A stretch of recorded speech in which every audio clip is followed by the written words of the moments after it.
Le Moyen-Âge est à la mode et j'en suis très heureux parce que je crois que cette époque a été absolument décisive. Et si je m'étais retrouvé au Moyen-Âge, il m'aurait probablement fait frire sur un bûcher comme hérétique. Passion médiéviste, les hors-séries. Je comprends, ça change et ça ne change pas, quoi.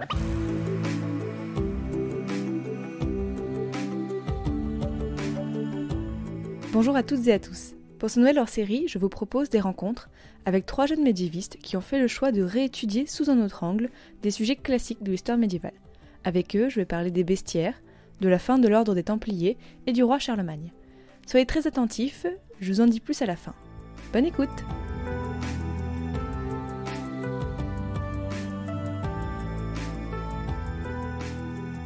Ingrid Thiraud, tu travailles sur une thèse sur la bestialité et l'économie du divertissement du XIIe au XVe siècle dans le Saint-Empire romain germanique. Et tu me racontais que pendant ton dernier voyage en Allemagne, tu as fait des recherches sur un fonds d'archives qui était jusqu'à présent assez inexploré.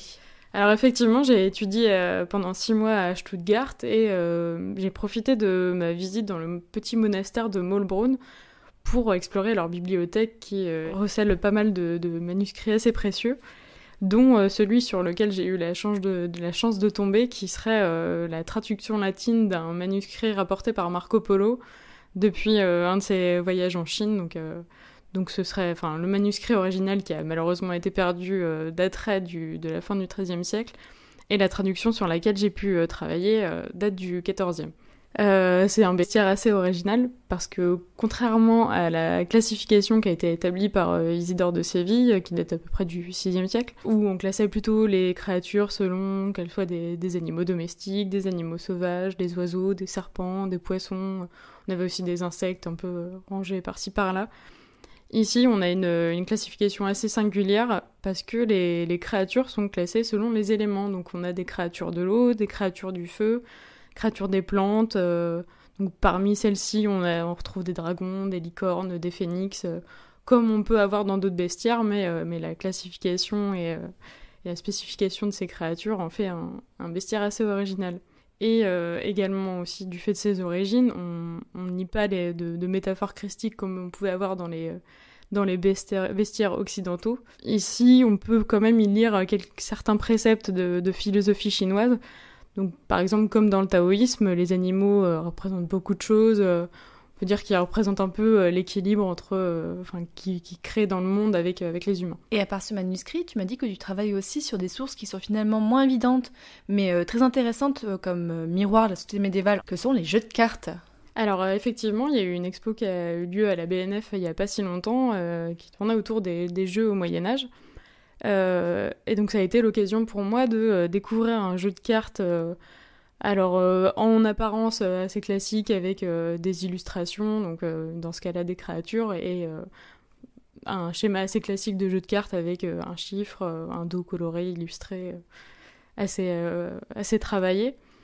Mais j'ai pu retrouver sur ce jeu de cartes des créatures que j'avais découvert dans le manuscrit dont on vient de parler. Et également, ce qui fait la singularité de ce jeu de cartes, c'est qu'on y trouve également une petite phrase en plus qui correspondrait à une capacité de la créature, une sorte de pouvoir, qui est en plus associé à un chiffre également. Et il semblerait que c'était un des jeux auxquels on jouait dans les maisons de jeux au XIVe siècle. Donc les maisons de jeux, ça s'est beaucoup développé à cette période-là. C'était très fréquenté par le bas peuple qui jouait donc à des jeux de dés, mais aussi à des jeux de cartes. En revanche, les règles sont encore assez mal connues. J'ai quand même pu... mais de ce que j'ai pu établir en recoupant mes sources, c'est un jeu assez simple, au tour par tour, où on doit faire perdre ses cartes à son adversaire, donc j'imagine grâce au système de points associé au pouvoir.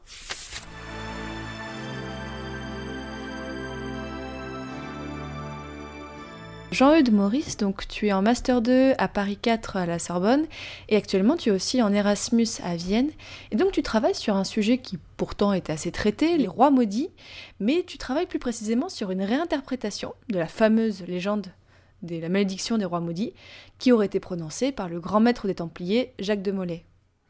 Oui, tout à fait. En fait, moi, j'ai toujours été intéressé par les dessous de l'histoire, les moments un peu mystérieux derrière la grande histoire avec un grand H. Et à l'université de Miskatonic de Vienne, ben, j'ai la chance de pouvoir étudier ces aspects-là des rois maudits, de l'histoire des rois maudits en tout cas. Et pour ceux qui ne le savent pas, on va faire un petit débrief rapide. L'histoire de la malédiction, en fait, débute tout simplement lorsque le roi de France, Philippe le Bel, accuse Jacques de Molay, le grand maître des Templiers de l'époque, de manquement à la charité, de comportements dépravés, et beaucoup plus grave, de pratiques hérétiques.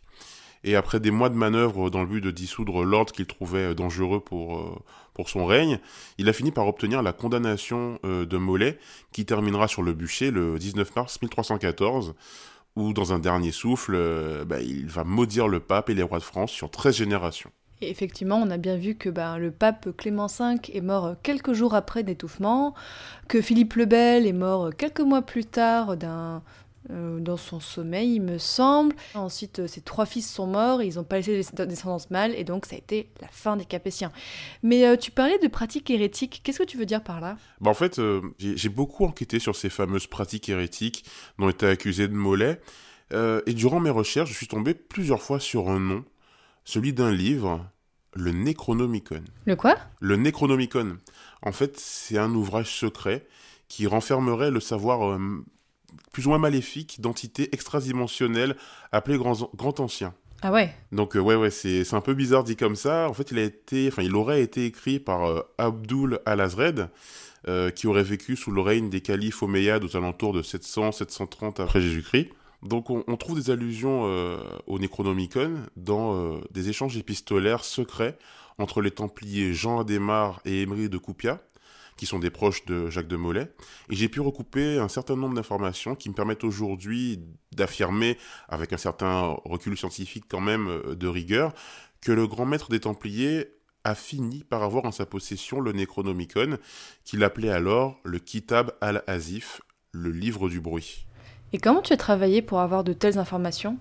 En fait, j'ai eu la chance de rencontrer, durant une conférence aux États-Unis, un passionné d'histoire médiévale qui s'appelle Charles Dexter Ward, un fameux historien américain, et qui depuis est devenu un ami. Et c'est en partie grâce à lui, en fait, que j'ai entrepris mes recherches. Il m'a mis en relation avec certaines personnes qui voulaient conserver l'anonymat, mais qui possédaient une quantité phénoménale de documents originaux qui attestent complètement cette théorie. En fait, ce qui se passe avec Jacques de Molay, selon ses sources, c'est qu'il met la main en fait sur le Kitab dans une crypte au sud de Chypre, aux alentours de 1298. Et à partir de cette découverte, beaucoup de textes vont rapporter un véritable changement dans le comportement du grand maître. Selon les lettres d'Adhémar, qui était, donc, comme je le disais, un ami proche, un templier proche de Molay, il était de plus en plus distant, irascible, voire nihiliste et violent, et il passait des journées entières à dévorer le livre. Il avait vraiment cette obsession qui revenait régulièrement de vouloir construire un temple, mais pour un culte très différent de la religion chrétienne, pour ce qu'il appelait le vrai savoir. Il aurait fini par le construire, ce temple. On ne sait pas où, ça reste encore un mystère aujourd'hui, mais une des seules allusions dont on a de ce temple, c'est dans le journal plutôt d'Adhémar, qui aurait visité ce lieu. Pour le décrire, voici les termes qu'il emploie. Je vais essayer de le faire en rendant justice au texte. Rien dans ce lieu ne ressemble à ce qu'il devrait. Géométrie impossible, obscure clarté et couloir labyrinthique. Entrer dans le temple, c'est abandonner tout espoir. Ces hommes prétendent prier le vrai Dieu, mais ce qui vit dans ce lieu maudit est l'inverse du divin.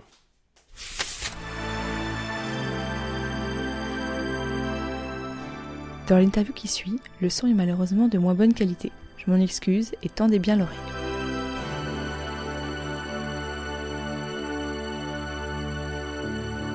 Alors Marie-Nicolas, dans ton mémoire, La Poule, un facteur inconnu de la puissance de l'Empire carolingien, tu analyses des choses assez novatrices. Est-ce que tu peux m'en dire plus ?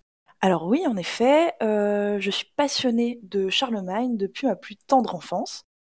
J'ai tenté de découvrir du coup la source dans laquelle ce grand empereur puisait sa force et sa puissance. Et après de longues années de recherche, des nuits sans sommeil, je pense pouvoir affirmer aujourd'hui avec certitude que, compte tenu de la grande ressemblance qui les lie, Charlemagne a tenté de suivre le trait de caractère de l'animal qu'il redoutait et qu'il admirait le plus. J'ai nommé la Gallus domesticus, la poule. Alors, Fanny, voilà, je pense que toi aussi, tu as déjà remarqué que la poule a été vraiment la muse de Charlemagne. Parce que voilà, ils ont des points communs, c'est-à-dire que la poule, c'est un animal incroyable. Quand on va dans une basse-cour, elle est fière, elle est arrogante, elle a des belles plumes de couleur de feu comme ça qui flamboient au soleil. Et d'ailleurs, Charlemagne est extrêmement inspiré par la couleur de feu comme ça de cet animal. Et c'est là qu'il va faire pousser sa fameuse barbe en hommage à la poule. Il va avoir une énorme barbe rousse comme ça qui brille au soleil et qui lui fait vraiment ressembler de plus en plus à un Gallus domesticus. Alors, pourquoi Charlemagne se passionne vraiment pour les poules? C'est difficile à dire. Notons en tout cas que c'est sous Charlemagne que l'élevage de poules se développe dans l'histoire de l'humanité par le biais d'un capitulaire dans lequel il impose la domestication des poules au sein des familles aristocrates et chez les plus pauvres. Et donc il y avait des poules d'élevage et également des poules d'apparat, des poules de salon. Et Charlemagne également, on sait qu'il va montrer à tous sa passion pour la poule à travers une autre de ses passions, qu'est la chasse. Charlemagne construit Aix-la-Chapelle sur un lieu où on trouve énormément de gibier pour pouvoir chasser comme il l'entend. Et dans les grands jardins d'Aix-la-Chapelle, le soir au coucher du soleil, vraiment, ou le matin, des poterons minés, ça dépendait, il organisait des lancers de poules pour faire la chasse à poules. C'est-à-dire, il y avait des chevaliers de Charlemagne qui lançaient des poules en l'air, comme ça, et Charlemagne tirait dessus avec des flèches, en hurlant « poule !» comme ça, et c'est de là que vient le fameux « poule !» pan, voilà. Et la poule tombait. Alors, imagine, Fanny, ça devait être quelque chose d'incroyable. Charlemagne, comme ça, avec sa longue barbe avec ses pétales de géranium en plus, l'empereur à la barbe fleurie, donc il avait des pétales de géranium coincés dans la barbe. Alors là, si tu veux plus de détails là-dessus, il faudrait que tu contactes Ilias d'un podcast que je ne citerai pas, mais qui avait fait toute une thèse sur la passion de Charlemagne pour les géraniums et les ficus. Voilà, très très belle thèse qui m'a beaucoup inspirée dans l'écriture de mon mémoire. Alors, je ne me suis pas basée seulement sur d'autres travaux d'historiens pour écrire ce mémoire, je me suis également basée sur des témoignages écrit, notamment la Vita Carolimani d'Eginhard, dans lequel ce grand homme nous retranscrit les derniers mots de Charlemagne, témoignage très émouvant, à Roland, lors de la bataille de Roncevaux. Alors, Charlemagne avait l'accent du Sud, c'est marrant, c'est très peu connu ça, mais il avait un accent vraiment du Sud, très prononcé, et dans un souci de transparence historique, je vais donc, avec l'accent du Sud, te citer le dernier discours de Charlemagne à Roland. Donc imaginez, on est en pleine bataille de Roncevaux, c'est un peu une situation délicate et compliquée pour Charlemagne et ses amis, et donc Charlemagne se tourne vers Roland et lui dit « Fiche trop Roland, il nous encercle. Nous sommes comme une poule qui a trouvé un couteau. Bon sang l'ami, tu as la chair de poule, fonce dans le tas, ne fais pas ta poule mouillée. Et si tu meurs Roland, tu verras que dans très longtemps, quand les poules auront des dents, ton nom sera inscrit au panthéon des héros. » Alors, nous pouvons voir deux choses, c'est que non seulement Charlemagne ne s'est pas trompé, car Roland est effectivement aujourd'hui considéré comme un grand héros français, et en plus, grand nombre de références à la poule, à ce glorieux animal, sont faites lors de ce discours. Et enfin, Fanny, si tu n'es pas convaincue, je te dirais une chose, c'est que très récemment, à Aix-la-Chapelle, nous avons découvert la tombe et le sarcophage de Charlemagne, et sur le couvercle du sarcophage a été gravé probablement à la demande de l'empereur Gallinam fecis, videbis melius erit. Ce qui veut dire fais la poule, tu verras, ce sera plus cool.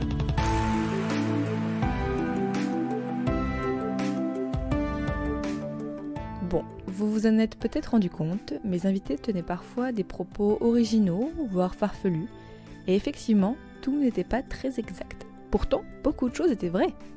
Maintenant, c'est à vous, les auditeurs, de jouer en faisant quelques recherches. Qu'est-ce qui était vrai et qu'est-ce qui était faux? Merci à Karen, Flashty et Camille pour leur imagination et leur complicité, et à bientôt pour un prochain épisode de Passion médiéviste.